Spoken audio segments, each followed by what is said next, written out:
বাইরে বের হলে কি মনে হচ্ছে আগুনের হলকা গায়ে লাগছে? বারবার বলতে ইচ্ছে করছে, এত গরম কেন? বৈশাখের আগে কি তবে প্রকৃতি তার চেনা রূপ বদলে ফেলল?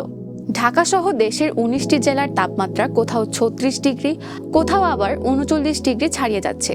কিন্তু এই অসহ্য গরম কি আরো বাড়বে? এটাই কি তবে হিটওয়েভ? চলুন জেনে নেই বিস্তারিত। হিটওয়েভ বা তাপপ্রবাহ হলো কোনো নির্দিষ্ট অঞ্চলে স্বাভাবিকের চেয়ে অনেক বেশি তাপমাত্রা দীর্ঘ সময় ধরে থাকা। সাধারণত ৩ থেকে ৫ দিন থাকা এই হিটওয়েভ জনজীবন ও স্বাস্থ্যের জন্য হুমকি স্বরূপ। বায়ুমণ্ডলে উচ্চচাপের সৃষ্টি হয়ে যখন অতিরিক্ত গরম বাতাস টানা কয়েকদিন কোনো এলাকায় আটকে থাকে, তখন বায়ুমণ্ডলের ওপরের স্তরে উচ্চচাপ সৃষ্টি হয়, যা বাতাসকে ভূপৃষ্ঠের দিকে ঠেলে দেয় এবং আটকে রাখে।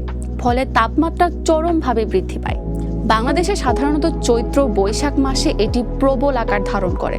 বৈশাখ শুরুর আগে আবহাওয়া অধিদপ্তর জানিয়েছে, বর্তমানে দেশের অন্তত ১৯টি জেলার উপর দিয়ে মৃদু থেকে মাঝারি ধরনের তাপপ্রবাহ বইছে। গত ৩ এপ্রিল সন্ধ্যা থেকে পরবর্তী ২৪ ঘন্টার পূর্বাভাস বলছে, এই উত্তাপ সহসাই কমছে না, বরং আরো কয়েকদিন অব্যাহত থাকতে পারে। প্রশ্ন হলো, আবহাওয়া বিজ্ঞানের ভাষায় এই তাপ প্রবাহকে কিভাবে ভাগ করা হয়? ৩৬ থেকে ৩৭.৯ ডিগ্রি সেলসিয়াস হলো মৃদু তাপপ্রবাহ। ৩৮ থেকে ৩৯.৯ ডিগ্রি সেলসিয়াস হলে তাকে বলা হয় মাঝারি, আর ৪০ থেকে ৪১.৯ ডিগ্রি সেলসিয়াস হলো তীব্র, এবং ৪২ ডিগ্রির উপরে চলে গেলে তাকে বলা হয় অতি তীব্র তাপপ্রবাহ।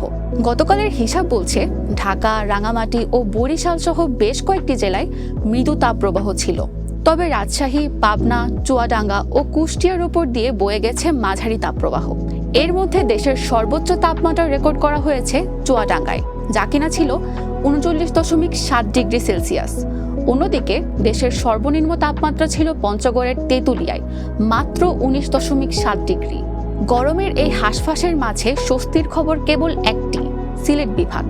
সেখানে ২-১ জায়গায় দমকা হাওয়া ও বিদ্যুৎ চমকানো সহ বজ্র বৃষ্টির সম্ভাবনা রয়েছে।